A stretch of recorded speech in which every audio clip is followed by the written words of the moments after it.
GK मस्ती MS में आपका स्वागत है। हम लोगों ने एनसीईआरटी बुक से जो दूसरा लेसन था भारत की भूगर्भिक इतिहास उसको कंप्लीट कर चुके थे। एक ही वीडियो में उसको हमने कंप्लीट किया।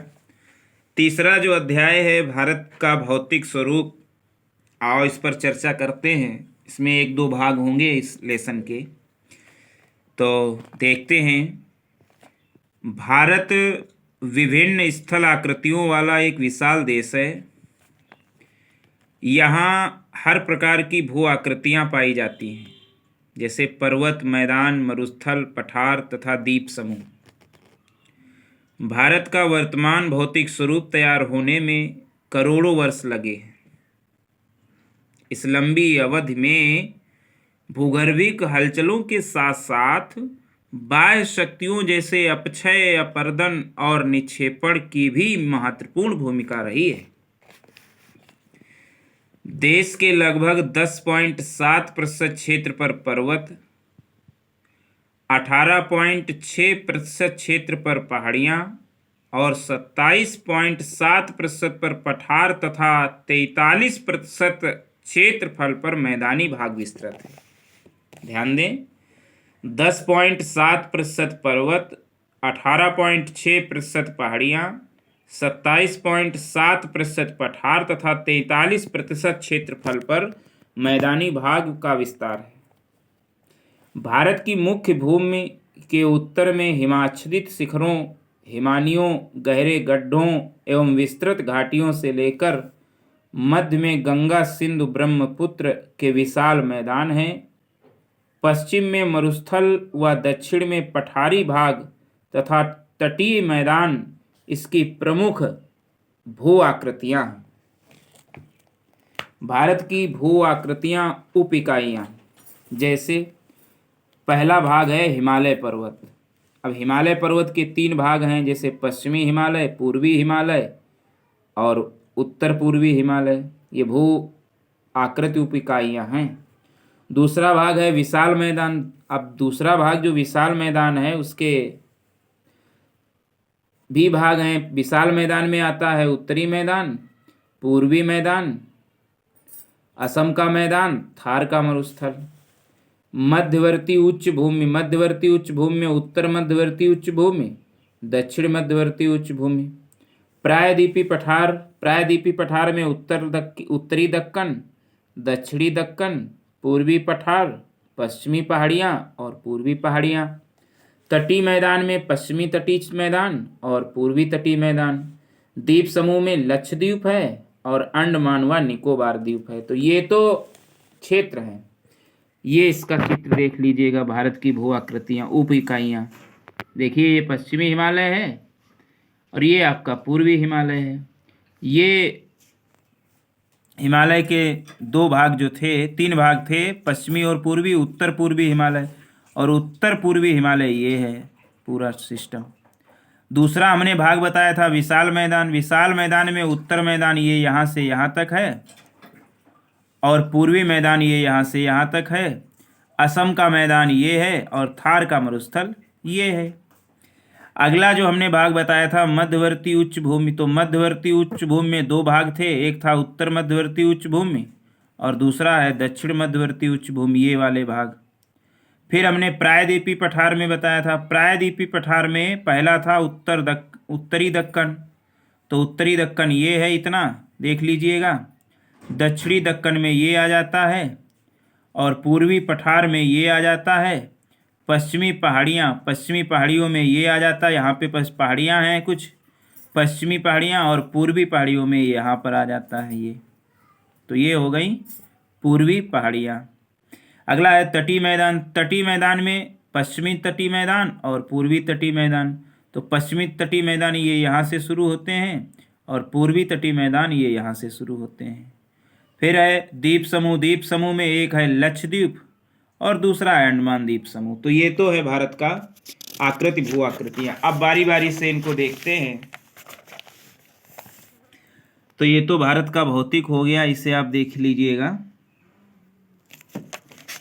अब अगला हेडिंग पड़ेगा भारत के मुख्य भू आकृतिक प्रदेश। तो भारत के मुख्य भू आकृतिक प्रदेश जो है धरातल के आधार पर, धरातल के स्वरूप के आधार पर, धरातल के स्वरूप के आधार पर भारत को 4 भागों में बांटा गया है, 5 भागों में। एक है उत्तरी पर्वतीय श्रृंखला, दूसरा है प्रायद्वीपीय पठार, और तीसरा है उत्तर का विशाल मैदान, चौथा है भारतीय मरुस्थलीय प्रदेश, पांचवा है समुद्र तटीय मैदान और छठवां है द्वीप समूह। तो 6 भाग हैं: उत्तरी प्रायद्वीपीय श्रृंखला, प्रायद्वीपीय पठार, उत्तर का विशाल मैदान, भारतीय मरुस्थलीय प्रदेश, समुद्र तटीय मैदान, द्वीप समूह।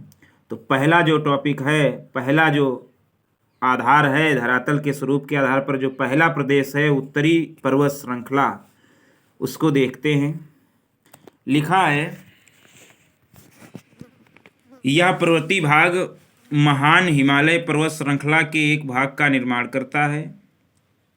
भारत की उत्तरी सीमा पर विस्तृत हिमालय पर्वत भूगर्भिक रूप से युवा यानी नवीन एवं बनावट की दृष्टिकोण से वलित तथा विश्व की नवीनतम मोड़दार पर्वत श्रृंखला है। हिमालय की उत्पत्ति भारतीय प्लेट और यूरेशियन प्लेट के टकराव से हुई, भारतीय प्लेट और यूरेशियन प्लेट के टकराव से हुई। हिमालय का निर्माण एक लंबे भूगर्भिक ऐतिहासिक काल के दौरान संपन्न हुआ है। इसके निर्माण के संबंध में कोबर का भूसंतत सिद्धांत, कोबर एक विद्वान है, उनका भूसंतत सिद्धांत एवं अमेरिकी भूवैज्ञानिक हैरी हेस का प्लेट विवर्तनिकी सिद्धांत, हैरी हेस का कौन सा सिद्धांत है? प्लेट विवर्तनिकी सिद्धांत, और कोबर का है भूसंतत सिद्धांत, सर्वाधिक मान्य है। ये दोनों सिद्धांत, कोबर का भूसंतत सिद्धांत और हैरी हेस का प्लेट विवर्तनिकी सिद्धांत, सर्वाधिक मान्य है। कोबर ने भूसंततियों को पर्वतों का पालना कहा है। ये लंबे शकरे व छिछले जली भाग हैं। कोबर के भूसंतत सिद्धांत के अनुसार आज से 7 करोड़ वर्ष पूर्व हिमालय के स्थान पर टेथिस भूसंतति थी, जो उत्तर के अंगारा लैंड भूभाग को दक्षिण के गोंडवाना लैंड से पृथक करती थी। इन दोनों के अवसाद टेथिस भूसंतत में जमा होते रहे एवं इन अवसादों का क्रमशः अवतलन होता रहा। इसके परिणाम स्वरूप दोनों संलग्न अग्रभूमियों में दबाव जनित भूसंचलन उत्पन्न हुआ, जिनसे क्यून लून एवं हिमालय काराकोरम श्रेणियों का निर्माण हुआ। हिमालय की सभी श्रृंखलाओं का निर्माण अल्पाइन भूसंचलन के तहत टर्सरी युग में टेथिस भूसन्नति में अवसादों के जमाव के परिणाम स्वरूप हुआ है। अतः हम टेथिस सागर को हिमालय का गर्भगृह या जन्म स्थल भी कह सकते हैं। हैरी हेस के द्वारा प्रतिपादित प्लेट विवर्तनिकी सिद्धांत हिमालय की उत्पत्ति की सर्वश्रेष्ठ व्याख्या करता है। प्लेट विवर्तनिकी सिद्धांत हिमालय की उत्पत्ति की सर्वश्रेष्ठ व्याख्या करता है। और ये विवर्तनिकी सिद्धांत दिया किसने था? प्लेट विवर्तनिकी सिद्धांत अमेरिका के भूगर्भिक विद्वान हैरी हेस ने। ये बताते हैं कि 7 करोड़ वर्ष पूर्व उत्तर में स्थित यूरेशियन प्लेट की ओर भारतीय प्लेट उत्तर पूर्वी दिशा में गतिशील हुआ। 2 से 3 करोड़ वर्ष पूर्व ये भूभाग अत्यधिक निकट आ गए, जिनसे टेथिस के अवसादों में वलन पड़ने लगा एवं हिमालय का उत्थान प्रारंभ हो गया। लगभग 1 करोड़ वर्ष पूर्व हिमालय की सभी श्रृंखलाएं आकार ले चुकी थीं। सेनोजोइक महाकल्प के इयोसीन व ओलिगोसीन कल्प में बृहद हिमालय का निर्माण हुआ। मायोसीन कल्प में पोटवार क्षेत्र के अवसादों के वलन से लघु हिमालय बना। शिवालिक का निर्माण इन दोनों श्रेणियों के द्वारा लाए गए अवसादों के वलन से प्लायोसीन कल्प में हुआ। क्वार्टनरी अर्थात नियोजोइक महाकल्प के प्लीस्टोसीन व होलोसीन कल्प में भी इनका निर्माण होता रहा।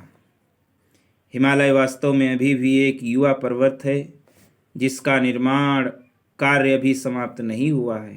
हिमालय के क्षेत्र में आने वाले भूकंप, हिमालयी नदियों के निरंतर परिवर्तित होते मार्ग परिवर्तन एवं पीर पंजाल श्रेणी में 1500 से 1850 मीटर की ऊंचाई पर मिलने वाले झील निक्षेप करेवा हिमालय के उत्थान के अभी भी जारी रहने की ओर संकेत करते हैं। ये करेवा जो हमने बताया था, बादाम अखरोट यहाँ जो होता है करेवा, जो सरोवरी निक्षेप है जिसमें बादाम अखरोट तथा जाफरान की खेती की जाती है, तो ये पीर पंजाल श्रेणी में 1500 से 1850 मीटर की ऊंचाई पर मिलने वाले झील निक्षेप करेवा हिमालय के उत्थान के अभी भी जारी रहने की ओर संकेत करते हैं। करेवा क्या है? ये जम्मू कश्मीर राज्य में पीर पंजाल श्रेणियों के पार्श्वों में 1500 से 1850 मीटर की ऊंचाई पर मिलने वाले झीली निक्षेपों को करेवा के नाम से जाना जाता है। कश्मीर घाटी की करेवा में लिग्नाइट प्राप्त होने के संकेत भी मिले हैं। भारत की उत्तरी सीमा पर विश्व की सबसे ऊंची एवं पूर्व पश्चिम में विस्तृत सबसे बड़ी पर्वतमाला है। यह विश्व की नवीनतम मोड़दार पर्वत श्रेणी है। इस पर्वत श्रेणी के पश्चिमी भाग में नंगा पर्वत के निकट एवं पूर्वी भाग में मिसमी पहाड़ी या नामचा बरवा के निकट दो तीखे अक्ष संघी मोड़ हेयर पिन टर्न की भांति मिलते हैं। ये मोड़ प्रायद्वीपी पठारी भाग के उत्तर पूर्वी दबाव के कारण निर्मित हुई है। हिमालय की पर्वत श्रेणियां प्रायद्वीपी पठार की ओर उत्तल एवं तिब्बत की ओर अवतल हो गई हैं। पश्चिम से पूर्व की ओर पर्वतीय भाग की चौड़ाई घटती जाती है किंतु ऊंचाई बढ़ती जाती है एवं ढाल भी तीव्र होता जाता है। पर्वत श्रृंखला जब विभिन्न युगों में भिन्न भिन्न प्रकार के लंबे तथा संकरे पर्वतों का विस्तार समांतर रूप से पाया जाता है तो उसे पर्वत श्रृंखला कहा जाता है। क्यूनलुन, काराकोरम एवं हिंद कुश हिमालय पर्वत श्रृंखला का अंग है। भारत के उत्तर पश्चिमी भाग में हिमालय की श्रेणियां पामीर गांठ यानी भारत के उत्तर पश्चिम दिशा में सिंधु नदी जम्मू कश्मीर से लेकर, यानी श्रेणियां पमीर गांठ से लेकर, पमीर गांठ में कौन कौन आता है? भारत के उत्तर पश्चिमी दिशा में सिंधु नदी जम्मू कश्मीर, ये दो आते हैं पमीर घाट में। तो पमीर घाट से लेकर दक्षिण पूर्व दिशा यानी ब्रह्मपुत्र नदी तक अरुणाचल प्रदेश तक दिशा की ओर 2400 किलोमीटर की लंबाई में चाप बनाते हुए अर्धवृत्ताकार रूप में उत्तर पूर्व की ओर विस्तृत है।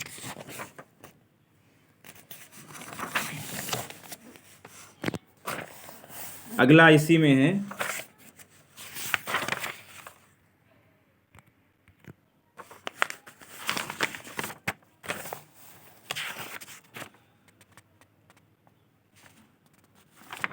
उत्तरी पर्वतीय श्रृंखला में ही अगला टॉपिक है हिमनदी व हिमनद।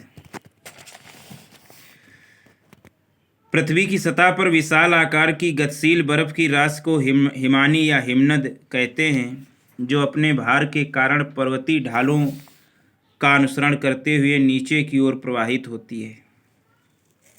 हिमालय के विभिन्न भागों में हिमरेखा की ऊंचाइयां भिन्न भिन्न पाई जाती हैं,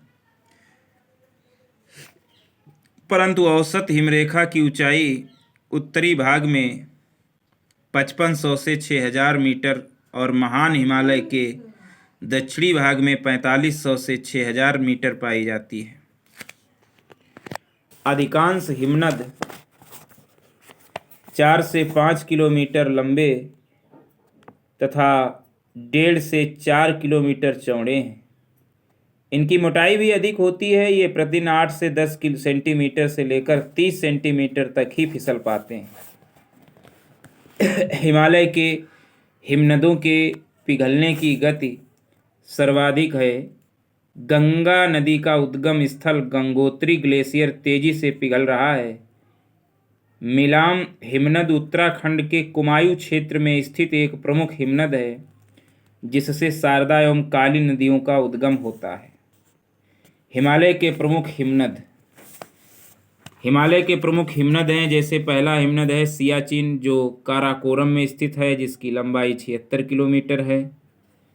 बाल्टोरो हिमनद, जो काराकोरम में ही है, जिसकी लंबाई 63 किलोमीटर है। हिस्पार हिमनद, जो काराकोरम में ही है, जिसकी 61 किलोमीटर लंबाई है। वियाफो हिमनद, जो काराकोरम में ही है, 60 किलोमीटर लंबाई है। बातुरा हिमनद, जो काराकोरम में ही है, 58 किलोमीटर लंबाई है। चोगोलुग्मा काराकोरम में है, 50 किलोमीटर लंबाई है। खारदोपिन, जो काराकोरम में ही है, 41 किलोमीटर लंबाई है। रीमो, जो कश्मीर में है, रीमो हिमनद जो है कश्मीर में है, जो 40 किलोमीटर लंबाई। पुनाम, जो कश्मीर में है, 27 किलोमीटर लंबाई। रुंडुन 19 किलोमीटर लंबाई। गंगोत्री, जो कुमायूं में है, 26 किलोमीटर इसकी लंबाई है। केदारनाथ हिमनद उत्तराखंड में है, जिसकी 14 किलोमीटर लंबाई। जेमू, जो सिक्किम और नेपाल में पड़ता है, जेमू हिमनद, जिसकी 25 किलोमीटर लंबाई। मिलाम एक कुमायूं में भी पड़ता है, जिसकी 19 किलोमीटर लंबाई। कंचनजंगा नेपाल और सिक्किम में है, जिसकी 16 किलोमीटर लंबाई। तो ये तो हिमालय के कुछ हिमनद हुए। आगे देखिए, हिमालय क्षेत्र में कई छोटी छोटी हिमानियाँ स्थित हैं। इनमें जैसे गंगोत्री, यमुनोत्री, सियाचिन, बाल्टोरा, बियाफो तथा बतूरा प्रमुख हैं। चौराबाड़ी ग्लेशियर उत्तराखंड के रुद्रप्रयाग जिले में केदारनाथ मंदिर से 4 किलोमीटर उत्तर में स्थित है। इस ग्लेशियर के पिघलने से एक झील का निर्माण हो गया है, जिसे गांधी सरोवर के नाम से जाना जाता है। चौराबाड़ी ग्लेशियर, गांधी सरोवर, इससे निर्माण हुआ है। हिमालय के प्रमुख ऊंचे शिखर, कुछ शिखर हम बता रहे हैं हिमालय के, देखिएगा। तो सबसे ऊंचा शिखर तो माउंट एवरेस्ट ही है, जो नेपाल में है। माउंट एवरेस्ट नेपाल में है, इसकी ऊंचाई जो है 8,848 मीटर। दूसरा है काराकोरम केटू, जो भारत में है। तो भारत का सबसे ऊंचा शिखर है काराकोरम केटू, जिसकी ऊंचाई है 8,611। काराकोरम को ही गाडविन ऑस्टिन भी कहते हैं। अगला है कंचनजंगा। कंचनजंगा भी भारत का हिस्सा है, जो 8,598 मीटर ऊंचा है। मकालू ये भी शिखर नेपाल में है, 8,481 किलोमीटर। धौलागिरी ये नेपाल में ही है, जो 8,172 मीटर ऊंचा है।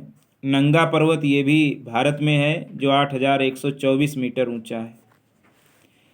अन्नपूर्णा ये भी भारत में है, 7,817 मीटर, केवल 7,817 मीटर ऊंचा है। नंदा देवी ये भी भारत में है, 7,816 मीटर ये ऊंचा है। कामेत ये भारत में है, 7,756 मीटर ऊंचा। नामचा बारवा ये भी भारत में है, 7,756 मीटर। और गुरुला माथदाता ये तिब्बत में है, 7,728 मीटर। ये जो है कुछ भारत के प्रमुख शिखर हैं। अगला है टॉपिक हिमालय के समांतर संरचनात्मक भाग।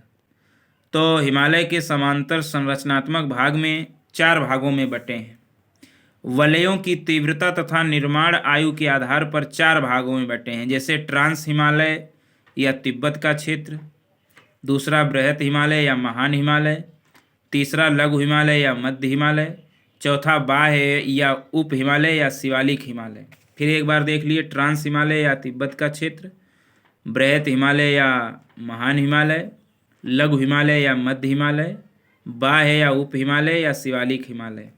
तो सबसे पहले देख लेते हैं ट्रांस हिमालय या तिब्बत हिमालय श्रेणी। तो ट्रांस हिमालय श्रेणी महान हिमालय का उत्तरी भाग है।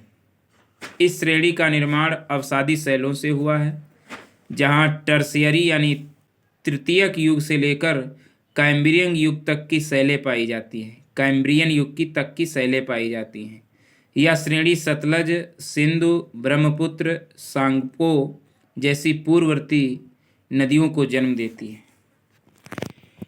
या उत्तर में ट्रांस हिमालय यानी महान हिमालय से इंडो सांगपो सचर जोन या हिंज लाइन के द्वारा अलग होती है। इसके अंतर्गत काराकोरम, लद्दाख, जास्कर एवं कैलाश पर्वत श्रेणियां शामिल हैं। काराकोरम श्रेणी को उच्च एशिया की रीढ़ कहा जाता है।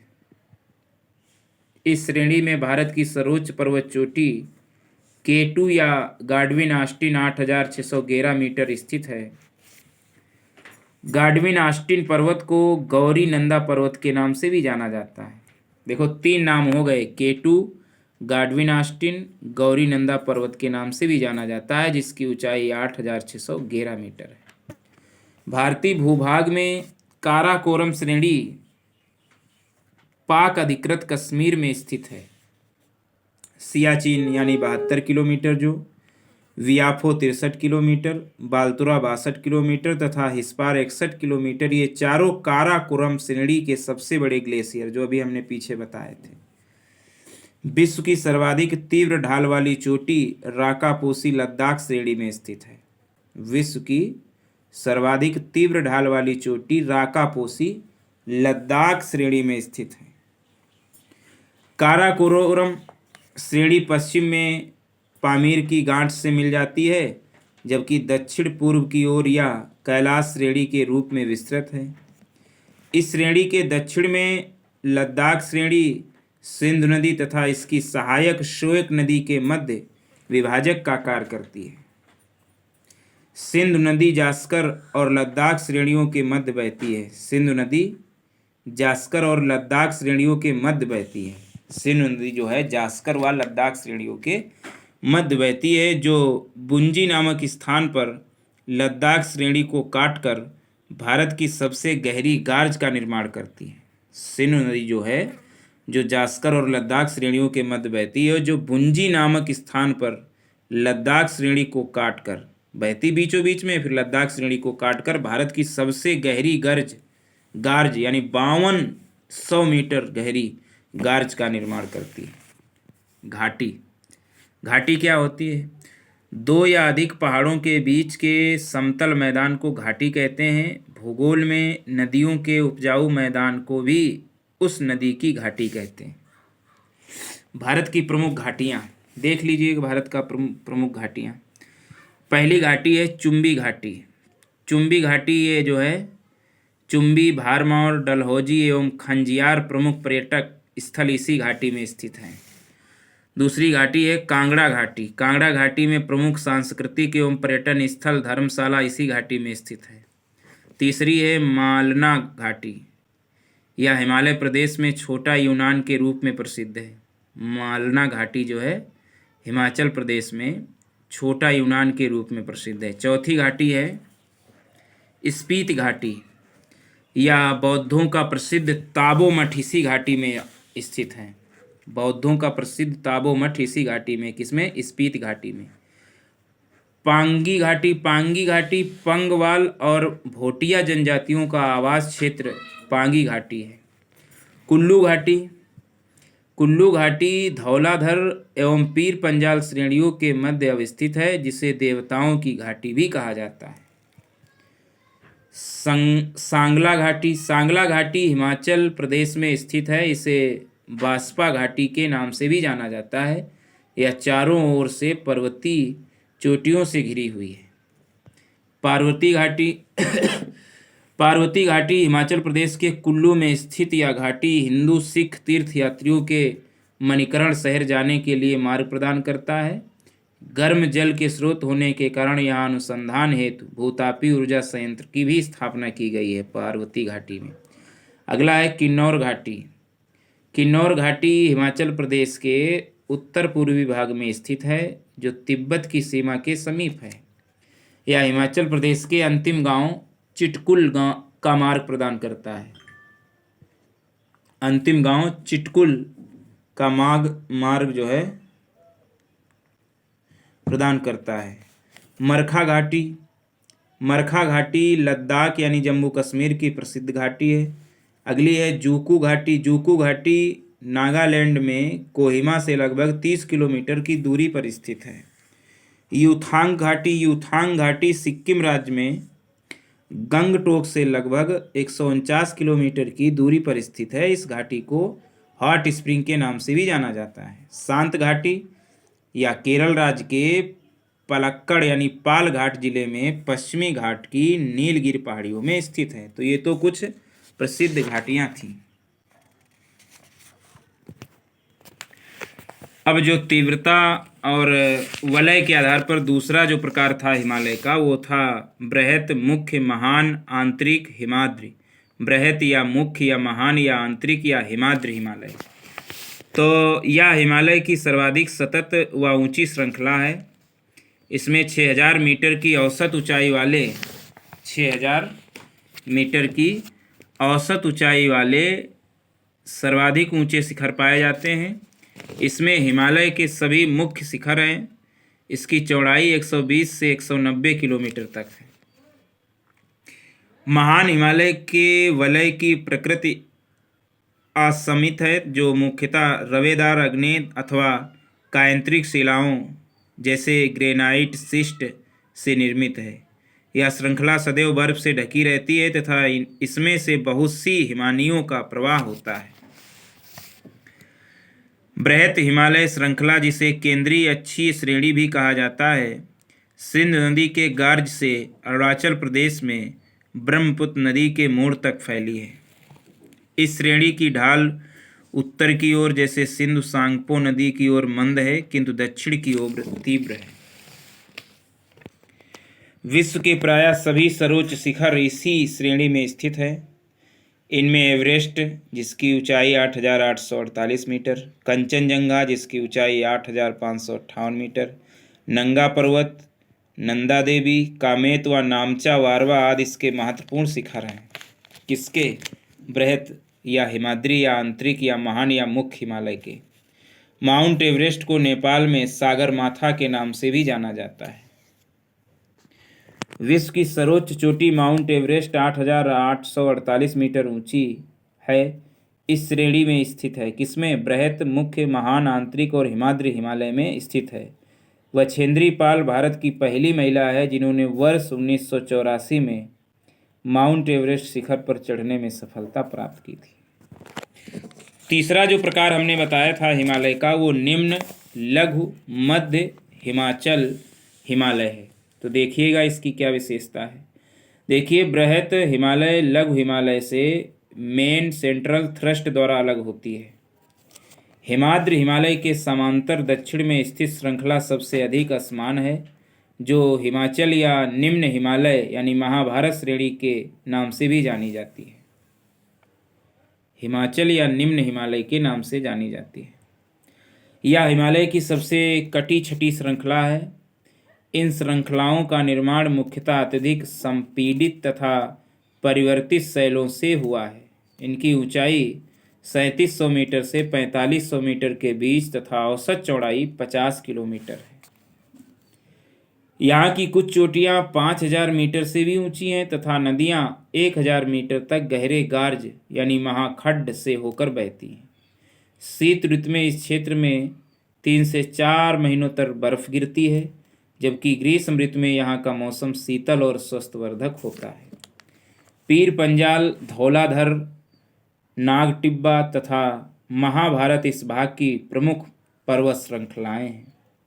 पीर पंजाल, धौलाधर, नागटिब्बा, महाभारत इस भाग की प्रमुख पर्वत श्रेणियां हैं। कश्मीर में स्थित पीर पंजाल श्रृंखला हिमालय की सबसे लंबी एवं सबसे महत्वपूर्ण श्रृंखला है। पीर पंजाल श्रेणी में स्थित 2 प्रमुख दर्रे बुर्जिल व बनिहाल दर्रे हैं। जवाहर सुरंग जम्मू से श्रीनगर मार्ग इसी श्रेणी से होकर यानी जवाहर सुरंग से ही गुजरता है। इसी श्रृंखला में कश्मीर की घाटी तथा हिमाचल प्रदेश की लाहौल, स्पीति, कांगड़ा एवं कुल्लू की घाटियां स्थित हैं। साथ ही इस क्षेत्र को पहाड़ी नगरों के लिए जाना जाता है। लघु हिमालय शिवालिक हिमालय से मेन बाउंड्री फॉल्ट द्वारा अलग होता है। तो ये दूसरा भाग था। तीसरा भाग है, चौथा भाग और अंतिम भाग है बाह्य या शिवालिक या निम्न या उप हिमालय, जिसे आउटर हिमालय कहते हैं। देखिए, बाह्य या शिवालिक या निम्न या उप हिमालय की सबसे बाहरी एवं दक्षिणी श्रृंखला को शिवालिक हिमालय यानी इसको कहते हैं। हिमालय की सबसे बाहरी या दक्षिणी श्रृंखला को शिवालिक हिमालय कहते हैं, जो हिमालय की सबसे नवीन पर्वत श्रेणी है। इसकी चौड़ाई 10 से 50 किलोमीटर तथा ऊंचाई 900 से 1100 मीटर के बीच है। ये श्रृंखलाएं उत्तर में स्थित मुख्य हिमालय की श्रृंखलाओं से नदियों द्वारा लाए गए असंपीडित अवसादों से बनी हैं, जिसकी घाटियां बजरी तथा जलोढ़ की मोटी परत से ढकी हुई हैं। हिमालय का पर्वतपदी प्रदेश इस श्रेणी के दक्षिणी भाग पर स्थित है। निम्न हिमालय के दक्षिणी ढाल तथा शिवालिक श्रेणी की उत्तरी ढाल के मध्य में अनेक चौरस तल वाली संरचनात्मक लंबवत घाटियां तथा कोणधारी वन एवं छोटे छोटे घास के मैदान पाए जाते हैं, जिन्हें पश्चिम में दून के नाम से तथा पूर्व में द्वार और पूर्व में द्वार, उत्तराखंड में जिन्हें बुग्याल या प्यार के नाम से जाना जाता है।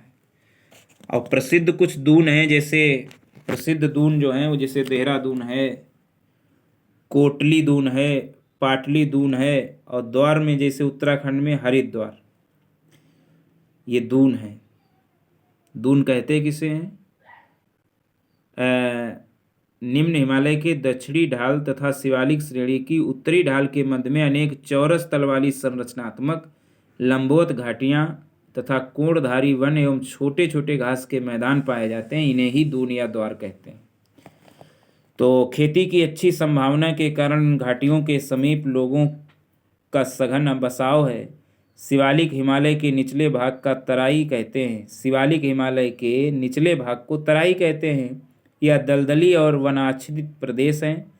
तराई से सटे दक्षिणी भाग में बृहत सीमावर्ती भ्रंश मिलता है, जो कश्मीर से असम तक विस्तृत है। कश्मीर हिमालय अगला है। कश्मीर हिमालय अगली हेडिंग है कश्मीर हिमालय।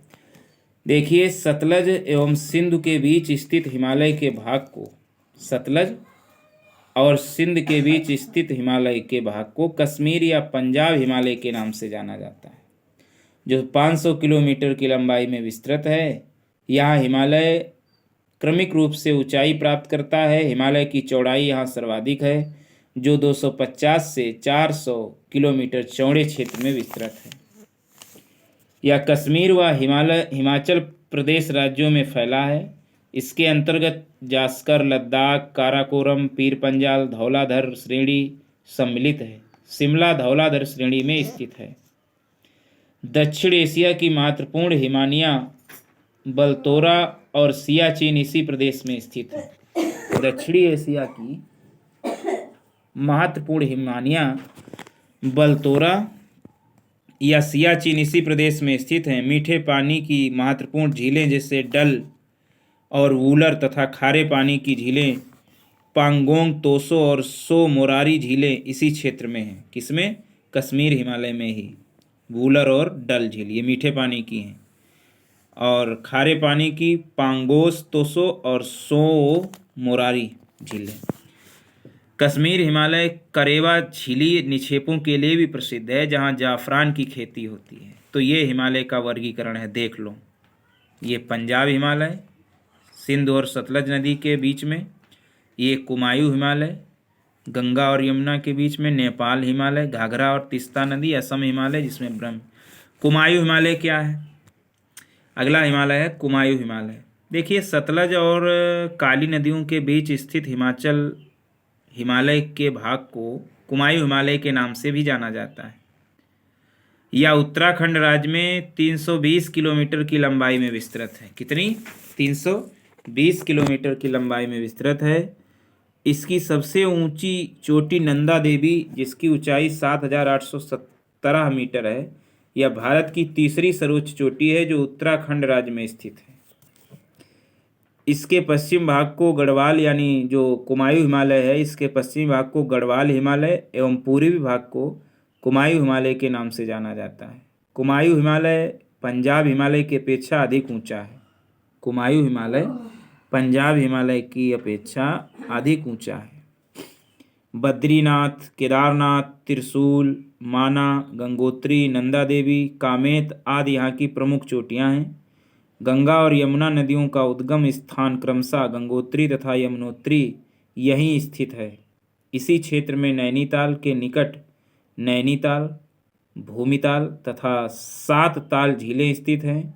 माना तथा नीति दर्रा भी इसी क्षेत्र में स्थित है। कहाँ? कुमायूं हिमालय में, जो उत्तराखंड में पड़ते हैं। अगला है नेपाल हिमालय। देखिए, नेपाल हिमालय काली नदी तथा तीस्ता नदी के मध्य 800 किलोमीटर की लंबाई में विस्तृत है, जो कुमायूं हिमालय की अपेक्षा अधिक ऊंचा है। यहाँ हिमालय की चौड़ाई अत्यंत कम है। इनका क्षेत्रफल लगभग 1,16,800 वर्ग किलोमीटर है। इस श्रेणी को सिक्किम में सिक्किम हिमालय, पश्चिम बंगाल में दार्जिलिंग हिमालय तथा भूटान में भूटान हिमालय कहते हैं। इनकी औसत ऊंचाई 6250 मीटर है। इस भाग में भारत की सबसे ऊंची चोटियां अन्नापूर्णा यानी 8073 मीटर, धौलाधीर यानी 8167 मीटर, गोसाईधान यानी 8013 मीटर, कंचनजंगा यानी 8598 मीटर, चोयू यानी 8152 मीटर, मकालू यानी 8470 मीटर और एवरेस्ट यानी 8848 मीटर स्थित है। अब आ गया असम हिमालय। असम हिमालय जो है वो तीस्ता नदी से लेकर ब्रह्मपुत्र नदी तक 720 किलोमीटर की लंबाई में विस्तृत है, जो नेपाल हिमालय की अपेक्षा कम ऊंचा है। यह सिक्किम, असम व अरुणाचल प्रदेश राज्यों व भूटान देश में विस्तृत है।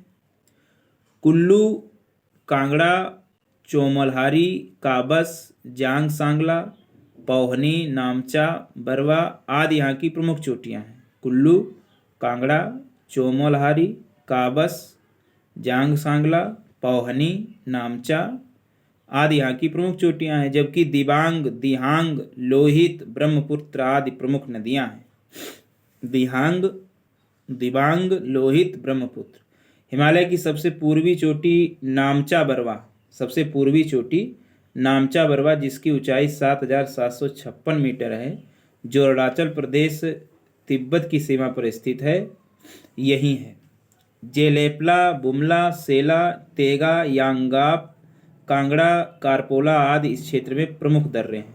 ये दर्रे हैं कौन कौन? जेलेपला, बुमला, सेला, तेगा, यांग्याप, कांगड़ा, कारपोला आदि क्षेत्र में। तो ये तो जो हम भारत का पढ़ रहे थे भौतिक स्वरूप, उसमें जो हिमालय पर्वत है ये पूरा हो गया है। अब कल हम आपको बताएंगे नेक्स्ट प्रायद्वीपीय पठार के बारे में। Thanks for watching.